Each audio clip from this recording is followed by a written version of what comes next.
Welcome to Where Are They Now, the new CUNY Startups podcast where we sit down with alumni from our startup programs and discuss their experiences, delving into their journeys, aspirations, and the unique experiences that the CUNY Startups programs have offered them.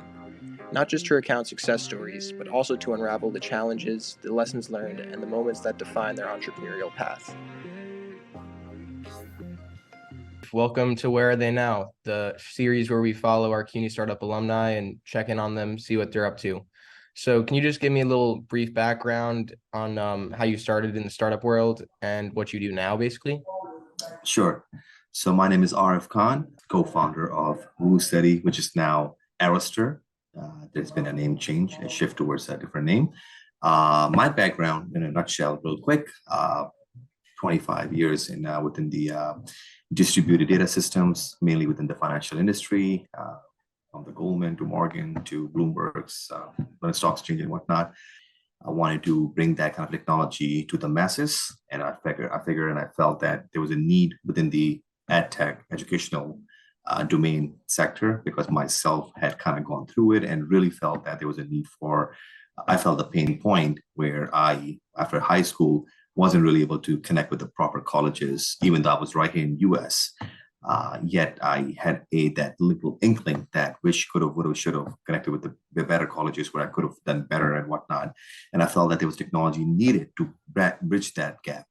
And CUNY, just to move forward, CUNY about a few years back was able to incubate us with that kind of technology, with that idea of mine, and to really harness it for us to basically be a positive mentor for us. And with that, let me just now give you an update on where we stand right now. So from that idea stage, with working with the entrepreneurship program at CUNY, for them to understand what I'm trying to do, to polish it. And in 2 years ago, two plus years ago, this was not even that polished, let's put it that way. For Remy, for the mentor that were assigned to us, literally active VCs from the world of ad techs and SaaS models, they guide me and they kind of mention what needs to be done in order to make this work. So from the idea stage, I think we were top three at that cohort. We were the top three, but there was a whole audience came in, judges came in, and so forth. To fast forward, 40,000 live students later, live in 7 countries later.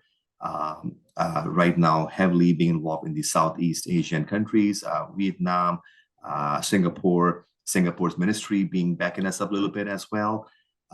Having around 500 US colleges onboarded later. Having certain revenue being generated later. I think we're standing, a lot better than where we were, and all that able to raise from a VC world later. All that happened because CUNY's name was out there. They pushed us. That kind of a stamp really pushed us, and people took us seriously. So yes, it did help, and of course, we're very thankful to that. That's amazing. Very cool. So, what do you think the most important areas that CUNY helped you focus on really made the difference in the whole process for you? What do you think the key things were? If I have to go top 3, would be taking that idea, incubating it, and say, look, I get it, what you're doing. For example, here's a deck that we feel you can look at and kind of build up further on it, so this way you can actually make people understand the technology behind it, the overall understanding behind your business model, overall your team. So that's sort of the fundamentals, I would call. That's number 1. Number 2, as I mentioned, the name itself, 24 colleges under the CUNY umbrella. That is heavy. Having this sort of a name brand being our ambassador really helped. Number 3 last is the network, the mentor that came along, Remy, the entrepreneur dean there, who is able to push us further, has been tremendously helpful. Making intros, making mentors, showing us different networks to go and connect with. Actually, being able to raise our first round and so forth, our seed round, I would say. All that is because those 3 things that, as I mentioned, the fundamentals, having the CUNY's name behind us. And lastly, number three would be the network that CUNY provided. Very cool. So what do you think the biggest areas of struggle were for your startup on its way, even after CUNY Startups? Like, what was the areas that you were thinking, like going into CUNY Startups, we really need to work on this? And then maybe after CUNY Startups, you're like, I think we still need some work on this. So basically the areas where we felt they were the toughest to crack. Is that it? Yeah, yeah. Maybe it's your biggest struggles as a startup. Yeah, yeah. Uh, and that's more of a common for every startup, I would say. The grit, the the dedication part, right? There comes the days where things are not moving forward. And when I say days, days okay, but days or weeks are, where you feel that it's not happening, kind of gives you a bit of a that thinking, behind that. Okay, maybe this is not the, am I doing the right thing and so forth. So bottom line is to be committed and to hang in there. So that struggle is the struggle itself. There were, as I mentioned, over the last 2 years, there's many up and downs where you would think that this is not the right thing or am I doing the right thing? So the solution or the answer that I would give is fail fast. If you don't feel it, you don't understand it, you're getting questioning it, fail fast, try it out, try to knock it out, go ahead, bang against it. And if you fail, you learn from it right away. So instead of just kind of dwelling on it and so forth. So that struggle to understand that, okay, I get it. These are the 1, 2, 3 top 10 things that I'm doing. I'm not sure about them, whatever they are, right? Just fail fast, go for it. And it's not easy to say this right now because I think I wasn't doing that. So we weren't doing that. So yeah, number one, right? You're not sure what you're doing. You're putting out a new feature. You're going out to the market, or you're trying to go to school and you try to tell about it, and you're feeling that this is not many things, and you're not sure, and it's not going anywhere. Try to fail fast. Get it out there, knock it out, be done, move on to the next thing, but learn from it and so forth. So that's probably huge. Second is probably the product risk. What is a product risk? How is your product? Yes, you're getting the MVP part out. Obviously, you're not going to build the whole product, and resources and all that. That MVP part. So the MVP risk or the product risk, right? What are you building? Keep that core. Of course, you can give them so many vitamins and so many things as a solution. Keep that core painkiller and build that and ensure that it is working. That if you are telling people that this is what it's going to do, then it should do it in a phenomenal way. So the product risk, that's number two. And number three is probably the hugest thing that I'm still going through it, and it's insanely difficult, is the distribution risk. How are you going to get this out to the different channels? And technology companies, there's no shelf life, right? You're not going to Walmart and putting the product out there so people can, target audience can see it. It's more of getting this, especially in a marketplace like ours. You got two-sided audience, right? You got B2Bs and the B2Cs and so forth.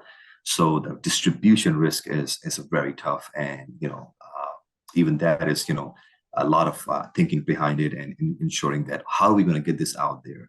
At the end of the day, pick 2, 3 first channels that you want to do it. Cold emails, if it is that, automation behind the email, if that is that. Get those things out, lay out in a workbook manner, or how you're going to resolve it, and then go ahead and fail quick. Do it, try to see if it's going to work or not. So yeah, those three things I would say: the commitment part, the product risk, and the distribution risk are, I think, are the lifeline of any startup. You gotta keep in mind and gotta keep at it. Sure, that's really wise. How important do you think your team is in this whole process? Like the people you surround yourself with and you're working toward this common goal for? Graduating out of CUNY and then trying to build a team together and not realizing that how important that was. What I could have achieved, would have, should have, in 1 year, wrong team or wrong folks may cost you, a year more, 2 years for no reason. And that's like a lot of, I think we think that at this point right now we have a committed over the last few years, maybe 20,000 hours into this thing. So example, now with the right people, imagine if that 20,000 hours could be 10,000 hours. So you gotta always have to find the right person. If you think this right person, you go for it. And then if you realize, it's not the right person, first 30 days, try to fail fast, knock it out and move on to the next one and so forth, if need be. My current co-founder, for example, Kenneth Chang, gentleman that I met through, for example, internally and so forth. The bottom line is, go ahead to different platform. There's YC co-founder matching platform and so forth. And there's other ways to do it. The team matters, right? What we have insanely accomplished in last 8 months now, uh, had taken us many more months previously. So the right team does matter, really does matter. And how to find the right team, as I mentioned, you have to take a chance. You make the right decision, calculate risk. And if it's not working out, don't drill it for 6 months or 3 months. Maybe perhaps you can wrap it up sooner so you can move on. But don't give up. Don't compromise on a wrong team. And it could be development, operations. I mean, development is, your dev guys. And if you're coding yourself and, you need to really ensure that if that's not the right person, okay, keep looking for the right person and so forth. And they are right person. Honestly, with the globalization, amazing talent that we get from overseas and everything is great, and we can afford it for a startup, running on a bootstrapping budget. Could be done. So that's operations, right? Again, you can find people and so forth, but somebody that really understands you and so forth, and the mighty leverage of the dollar, you can afford them. It's possible to get the right person at the right price. Awesome. This has been a really great interview. I just have one more question for you, and then we can wrap this up. So a lot of startup students in college, one of their biggest problems is securing funding.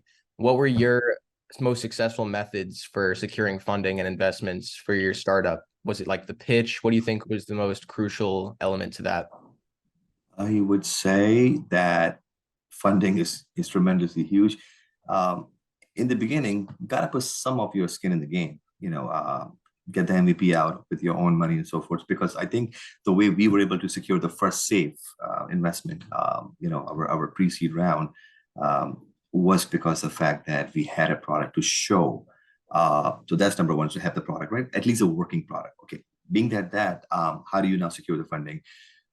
In our case, there's definitely enough accelerators and sort of slash, equity partners that are out there that open up I can count maybe top 10 on my fingers that are out there. They're all out there, from SaaS to ad tech to you name it. You apply, you make a very conscious effort to explain in the questionnaire, and the questions are typically the same.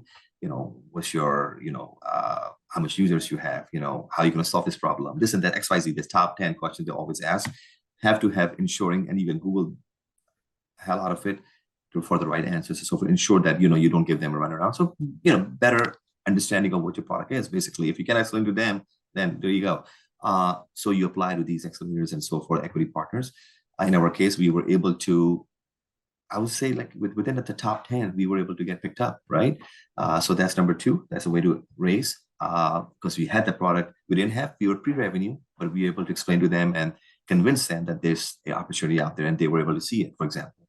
Number three, angel networks. These are smaller folks with, smaller checks, but now we are doing that. So imagine, after doing our pre-seed, now we're going through angels, and we are able to convince many of them, and you couple them together, it's almost same as fundraising from a single check and so forth.